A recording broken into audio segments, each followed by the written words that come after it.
En réalité, quand un projet chute de façon continue, on ne sait pas réellement s'il va repartir à la hausse. Ainsi, le retour haussier dépendra principalement de plusieurs paramètres. Néanmoins, le fait que le projet chute peut se traduire comme étant le fait que plusieurs personnes, pour plusieurs raisons diverses d'ailleurs, quittent le projet d'une manière ou d'une autre. Pour certains projets, la chute est imminente.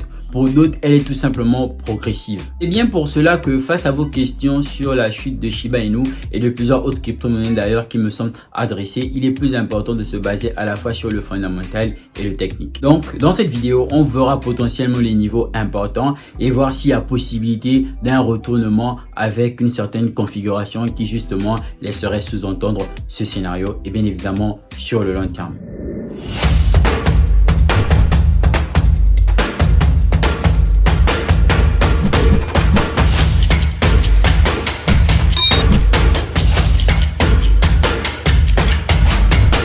Bonjour à toutes et à tous, j'espère que vous allez bien. Bienvenue sur les cryptos. Ici, je te parle de crypto-monnaie, de révolution qu'apporte la blockchain dans le secteur économique. Donc, si c'est une thématique qui t'intéresse, je t'invite à bien vouloir t'abonner en activant la cloche de notification pour ne rater aucune prochaine vidéo qui paraîtra sur la chaîne. Avant que cette vidéo ne commence concrètement, je te prie de bien vouloir faire une seule chose. Lâcher un pouce, enfin deux choses. Et bien évidemment laisser un commentaire si possible. Et la troisième chose dépendra de la fin de la vidéo en ce que si tu aurais aimé ou pas. En l'occurrence, partager pour que pas mal de personnes soient encore impactées. Donc tout de suite, on va faire une toute petite vidéo qui va aborder le niveau de Shiba Inu actuel. Question globale de marché avant de concrètement parler de Shiba Inu. Alors là, nous sommes en heure.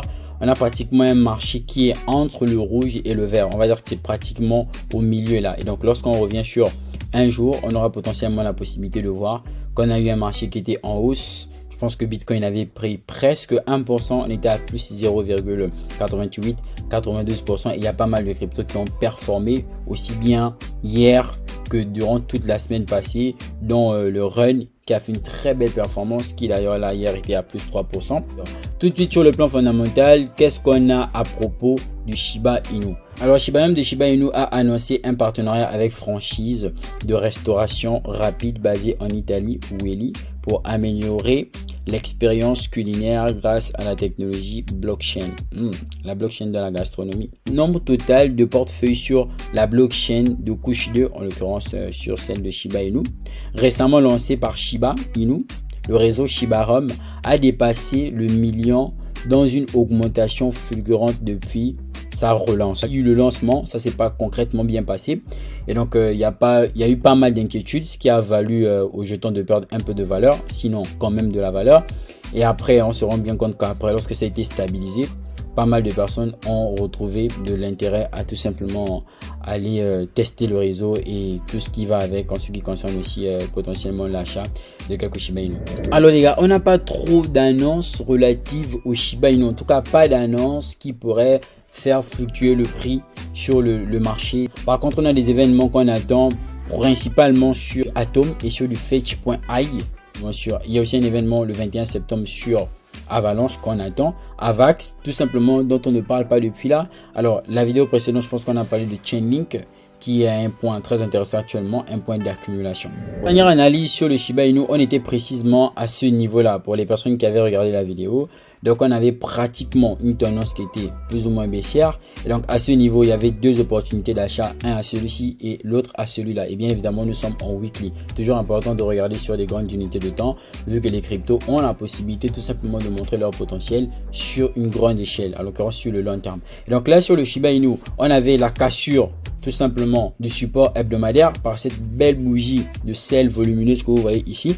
Ensuite, le prix a réintégré la configuration, donc à réintégrer la figure, essayer de venir tester à nouveau cette ligne qui fait ligne de résistance, qui potentiellement est très significative, en ce sens où la cassée nous repoussera sur 4,0 après la virgule 1 sur Shiba Inu, qui jusque là avait été un peu très significatif. En fait, en réalité, on a vraiment touché des niveaux très significatifs. Pourquoi? Parce que normalement, le dernier niveau significatif, en tout cas en termes de chute, c'était celui-là, où on était pratiquement sur les 4,0 après la virgule 16 avant d'arriver à celui-ci. Et donc, vous voyez que graduellement descente, d'accord, cette descente engendre tout simplement le fait que les gens ne cessent de vendre, donc ce qui a engendré cette tendance baissière. Et donc là tout de suite on se rend bien compte que le graphique il n'est plus d'actualité, par conséquent il faut tout simplement le mettre à jour. Donc c'est ce que je vais faire de ce signal baissier actuellement. On attendrait potentiellement que le prix vienne encore à nouveau essayer de faire quoi? Essayer de passer cette résistance hebdomadaire là. Donc ça sous-entendrait que l'on aurait une figure en double bottom, ce qui sous-entendrait plus ou moins un mouvement like that, comme ça. Donc le prix viendrait faire ça, d'accord, comme ça, et pour repartir essayer de tester ce niveau, d'accord. Donc normalement c'est ce qu'on attendrait si justement le Shiba Inu devrait avoir un certain mouvement bullish, donc en l'occurrence un certain mouvement de hausse. Jusque là nous ne sommes pas encore là. Et bien évidemment, tout ceci va aussi dépendre du mouvement de Bitcoin. Car vous savez que si Bitcoin monte, les crypto-monnaies auront tendance à suivre. En tout cas, les altcoins. Si Bitcoin chute, les altcoins aussi auront tendance à chuter. Donc sur du Shiba Inu, vous vous doutez bien que si au final, on retourne tester la résistance et qu'on ne passe pas, là c'est fort probable qu'on descende encore plus bas. Et si on descend encore plus bas, ça signifierait que là, on ne serait plus dans la zone de 5,0 après la virgule 7, mais plutôt dans la barre relative à 5,0 après la virgule, bien évidemment 6, 5, voire 4 et même 3 si possible. Pourquoi? Parce que le bear market il est encore lent, on ne réussit pas à passer ce niveau. En tout cas, il n'y a pas grand chose à espérer, d'accord, si on ne passe pas ce niveau. Et donc là, je pourrais même matérialiser ici en termes de zone de prix à franchir, d'accord. Ici serait potentiellement une zone de prix que l'on devrait franchir et que potentiellement si cette zone elle est franchie, on pourra espérer maintenant que le prix aille casser cette résistance, peut-être même avec un pullback avant tout simplement d'aller à la hausse. Mais jusque là, c'est comme je disais, nous en sommes encore loin et il n'y a pas vraiment de nouvelles qui susciteraient ce mouvement. Et donc là, on va se fier à ça et on va voir ce que le prix va donner à l'avenir. Bon, sur les petites unités de temps, en l'occurrence en daily, on voit tout de suite que ici, on a été rejeté dans hebdomadaire. D'accord, on a été rejeté, c'est le mouvement que vous avez vu précédemment lorsqu'on était en weekly. Et donc, il n'y a pas vraiment grand chose à espérer. Potentiellement, il y a des opportunités en termes de trading sur des petites unités de temps telles que le M15, voire le M5, pour ceux qui iront dans le scalping, mais majoritairement en M15. Quand même aussi en H1, parce que je pense que j'ai à prendre des positions en H1 il y a pas mal de jours. Donc, les opportunités actuellement sont plus celles relatives au trading sur les unités de temps plus basses. Ici, on a été bloqué à ce niveau-là en ce qui concerne le support, d'accord, bien défendu d'ailleurs. Et potentiellement, on a encore le prix qui est revenu jusqu'à ce niveau-là. Donc techniquement, si on peut avoir une figure en double bottom, franchement, ça sera très intéressant. Ça sera très intéressant. Et n'oubliez pas que quand même si il faut pas faire, on n'est pas dans une certaine prédiction. N'oubliez pas que quand même le niveau qu'on attend, d'accord, le niveau de prix qui serait très intéressant serait potentiellement ici là déjà. Donc ce qui représente environ 4,0 après la virgule 10, donc 10 021. Donc ça serait un niveau qui serait très intéressant parce qu'il faut comprendre que lorsque Shiba Inu chute, d'accord, de façon générale, on quitte d'où? On quitte pratiquement d'ici, donc de 4,0 après la virgule 7. Puis on va tout de suite aller de façon graduelle. Donc ici, on va revenir là, quelque part là. Donc là aussi, ça a été un niveau très intéressant. En l'occurrence, les 4,0 après la virgule 2. Avant de plonger, d'accord, de venir jusqu'ici à 4,0 après la virgule 1. Et quand je dis 1, c'est potentiellement 1000 et quelques. Et quand je dis 2, c'est 2000 et quelques, 7000 et quelques. Donc voici, on a eu un Shiba Inu qui chutait de façon constante. Et ce, malgré tout ce qui était annoncé derrière. Donc le Shiba Rum. Techniquement, plusieurs personnes te disaient qu'avec le Shiba Inu, ça allait engendrer quelque chose du genre de boom, la hype. Avec le Shiba Inu, ça allait. Mais très franchement, nous ne sommes pas là. Nous en sommes très loin. Et bien évidemment, s'il faut parler en termes de hype, donc de retourner toucher un niveau assez intéressant, il faudrait potentiellement qu'on passe ce niveau-là. D'accord? Pratiquement ce niveau-là. Si je devais matérialiser ça, ça devait donner quelque chose comme ça. D'accord? Donc c'est pratiquement ce niveau-là qu'il faudra passer.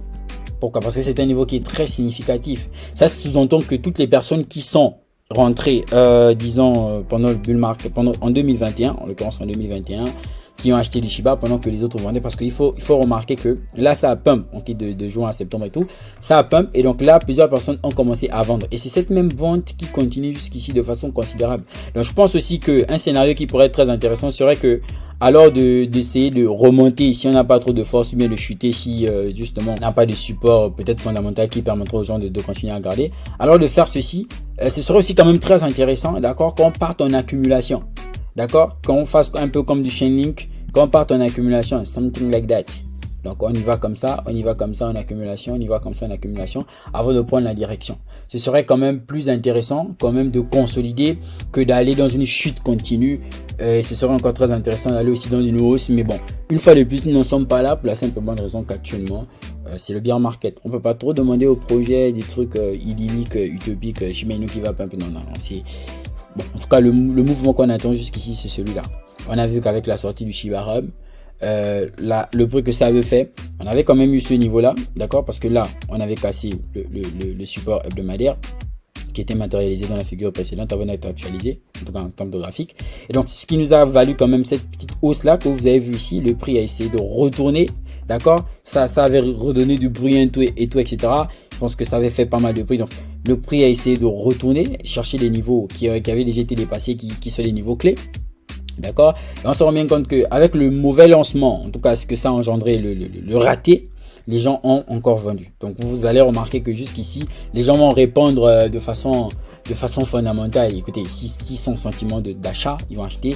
S'ils sont sentiment de vente, ils vont vendre. Bref, voici un peu de façon générale. N'oubliez pas de vous abonner, liker, commenter et surtout de rejoindre le canal privé Telegram dans lequel je te partage pas mal de stratégies très importantes pendant toute cette période. Le bear market et les crypto-monnaies assez intéressantes dans plusieurs écosystèmes. Tout ceci, c'est dans le canal privé Telegram dont le lien en barre de description. C'est toujours important de rejoindre la communauté et on fait souvent des zooms. Ce qui reste très intéressant, ça permet de mieux passer le bear market et le groupe public Telegram aussi, c'est dans la barre de description. C'était WizCrypto, petite vidéo analytique. Allez, peace out. J'espère ne pas avoir été soporifique et que potentiellement cette vidéo t'aurait intéressé. Si c'est le cas, n'oublie surtout pas de liker, commenter et partager. On se dit à très bientôt sur WizCrypto dans une nouvelle prochaine vidéo. Allez, peace out.